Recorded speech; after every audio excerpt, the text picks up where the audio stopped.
Hello, my name is Dr. Carol Jenkins Neal, College Professor of Nursing. My main concern with COVID 19 is population health and health disparities. Very important topics. Population health could take on several populations: the mental health community, the senior community, the vulnerable population. In Jacksonville, we have an area, Health Zone 1. I'm very concerned about Health Zone 1. This is an area that is considered as a vulnerable community or population. The population, a lot of people don't think about the unborn children and babies that are born with COVID 19 and how that is impacting the family. With COVID 19, some of the things that are serious right now that we need to consider across the board, not just in Jacksonville, are those individuals with lack of access to care, lack of insurance, and lack of finances.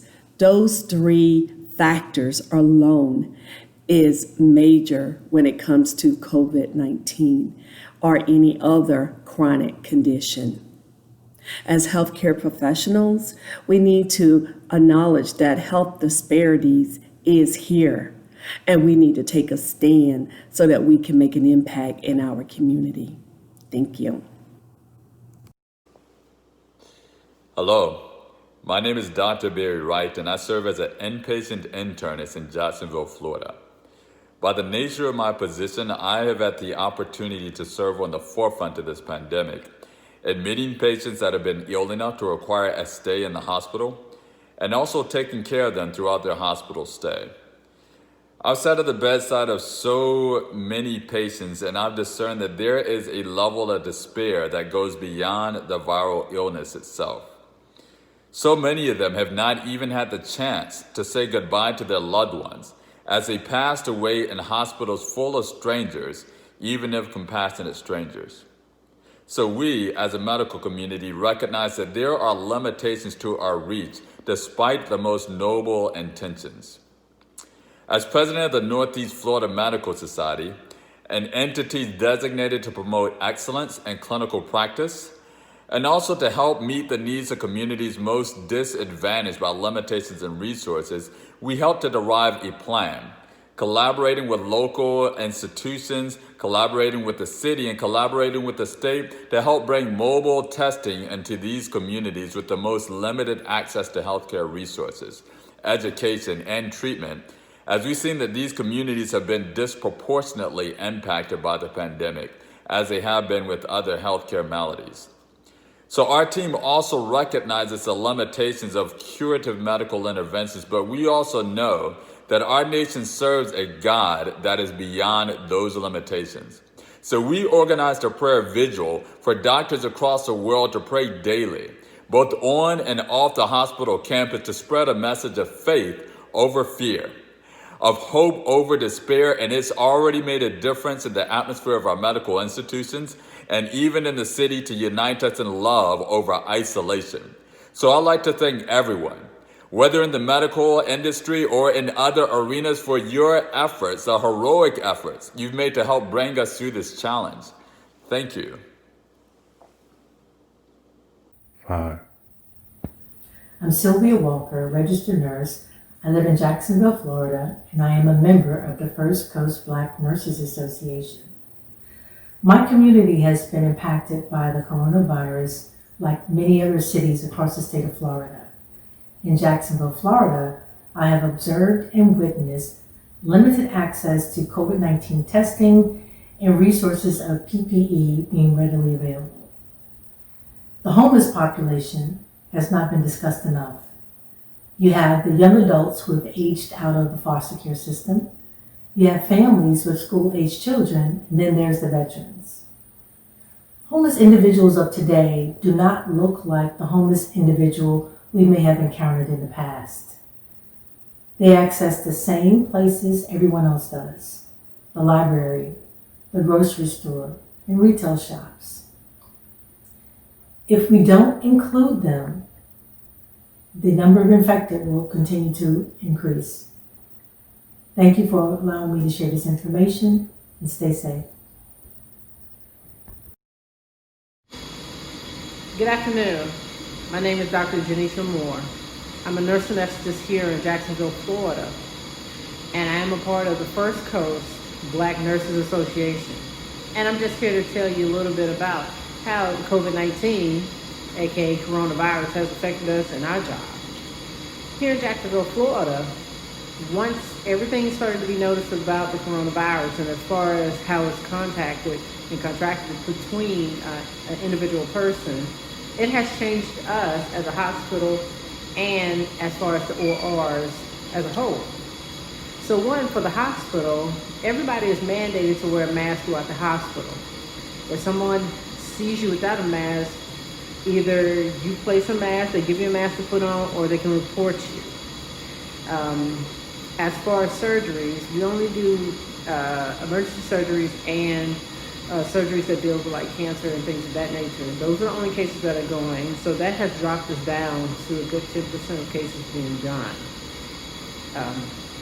And as far as whenever we talk to patients, usually we can talk just like I'm talking with no mask on to you guys via the video. However, now we have to place a mask on once we talk to a patient. Usually the patients come in with their own mask. When we take them to the back to go intubate, we have to place an N95 mask and a regular mask on top of our N95, also with some glasses, so we won't have any exposed areas when we intubate. And as far as the CRNA job, we're very close and personal with the patients, especially with the airway. So at any time one patient coughs, they can have any droplets come out. And this is before we can even identify if they're positive or negative with COVID.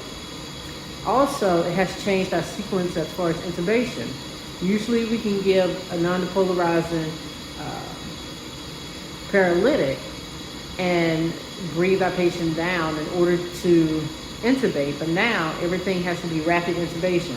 So as soon as we give the drugs, we're placing the intubation tube in the tracheal tube in, so it can, so people in the room are not exposed to COVID virus if that patient does have it. Also, because of the drop in hours, that affects everyone, not just us, but the nurses and doctors also in the OR, that we have become part of what we call the intubation team for the hospital. So we are the subject matter experts on intubating patients very quickly. So with that, we have a team that's advised of a CRNA, an anesthesia assistant, and a nurse. And we are the ones that are on call to go from the ICUs to the ER to even on the floors to intubate patients that are COVID and non-COVID, because we can do that in a rapid way. So that's a little bit how it has affected us on the nurse anesthetist side here in Jacksonville. Thank you. Good afternoon. I'm Adam Smith. I'm a nurse practitioner practicing within the endocrinology specialty, endocrinology and diabetes management. I'm a Jacksonville, Florida native, and I'm a member of the First Coast Black Nurses Association here in Duval County, Jacksonville, as part of the National Black Nurses Association. Here in Jacksonville, which is Northeast Florida, we have a huge, dense patient population in general. Unfortunately, we have and are experiencing the effects of COVID-19 in our patient population group. In my role as a nurse practitioner, we specifically care for patients both in the hospital setting, the inpatient setting, as well as in the outpatient setting in the clinic or office. For patients specifically in the office, in order to maintain social distancing guidelines, we are making sure that we still provide access to our patients in order to meet their healthcare needs. As many of you know, we have been doing telemedicine, virtual visits in order for us to ensure that patients are still being cared for properly, just on the continuum of care, making sure that they're staying compliant with medication regimens, or to see if they possibly need any adjustments to their medication regimens, seeing if they even have any issues retrieving some of their medications from the pharmacy. So From an outpatient basis, we have definitely been at the forefront in making sure that we're meeting patients' needs. Here in the hospital, we primarily serve as the inpatient diabetes management service. We know through many reports from news outlets, we know that patients who have very complex chronic medical conditions are at higher risk of developing COVID-19, whether these are elderly patients or whether these are patients from just kind of vulnerable socioeconomic backgrounds. We see it day in and day out here in the hospital, where we are being extra aggressive in their diabetes management, definitely for those who are diabetic and have also been diagnosed with COVID-19. Many clinical studies and research has been done to show that the better that patients' glucose is controlled from an inpatient hospital setting, we know that it not only reduces length of stay, promotes improvement of other complex medical conditions, but we know that it also can help to assist or suppress the risk of an underlying infection, be it viral such as COVID-19, from exacerbating.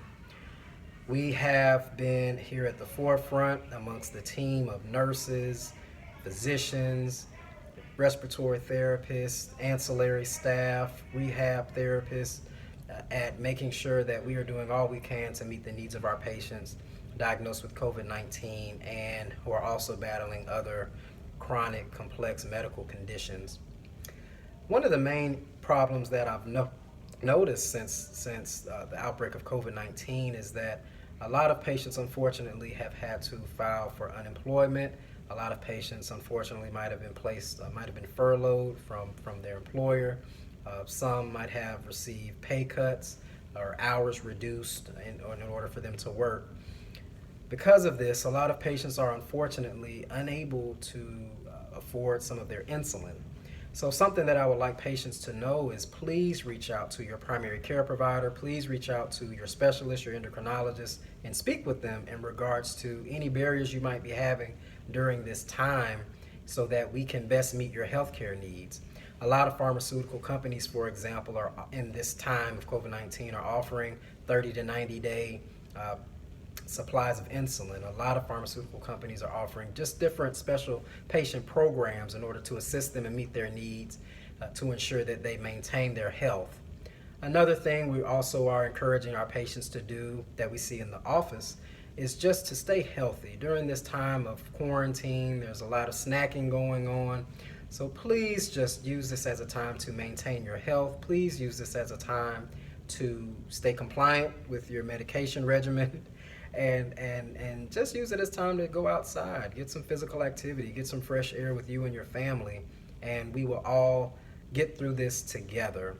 I encourage every family member, every patient, every provider, please reach out to your patients, please reach out to your fellow loved ones that you know who might be in an at-risk patient population group, and see how we can best assist them and meet their needs, whether it be picking up some of their prescriptions for them from the pharmacy, whether it be going to the grocery store to assist them in getting healthy items so that they can still maintain their health and nutrition, but don't overdo it in the snacking area. We can all get through this together, and we will get through this together as we just continue to have faith over fear. Thank you.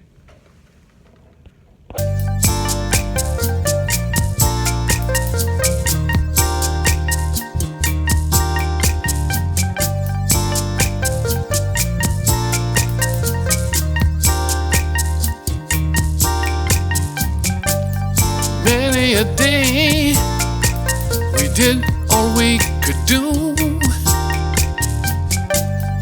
Many a way that a light came shining through.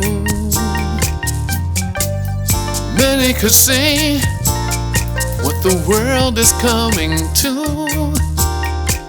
The job is never done for the Jacksonville Unsung. There is a light that shines from up above. There is a need to show each other love. Do you know just what we're thinking of? The job is never done for the Jacksonville Unsung. You're not alone in the darkness of the night. You're not alone in the middle of a fight. You're not alone when the dark covers the light. The job is never done for the Jacksonville Unsung. We're always here for you. We're always here for you. We're always here for you. The job is never done for the Jacksonville Unsung. Many a time we felt like we had lost. Many a sign when we had to pay the cost. Many a bind when we felt the boat had tossed. The job is never done for the Jacksonville Unsung. You're not alone in the darkness of the night. You're not alone in the middle of the fight. You're not alone when the dark covers the light. The job is never done for the Jacksonville Unsung. We're always here for you. We're always here to all the doctors, nurses, firemen, and police, as well as all the medical professionals of Jacksonville, Florida. As you battle the front line of this COVID-19 pandemic, you have risen to the occasion for putting yourself in harm's way to saving lives of the citizens of Jacksonville. The Mike Mims Foundation would like to express our appreciation to thank you for your courage, sacrifice, and commitment you make every day to dedicate saving lives of the citizens of Jacksonville. We thank you and honor you as our unsung heroes of Jacksonville, Florida. Thanks again for your dedication and commitment to saving lives during this COVID-19 pandemic, and God bless you all.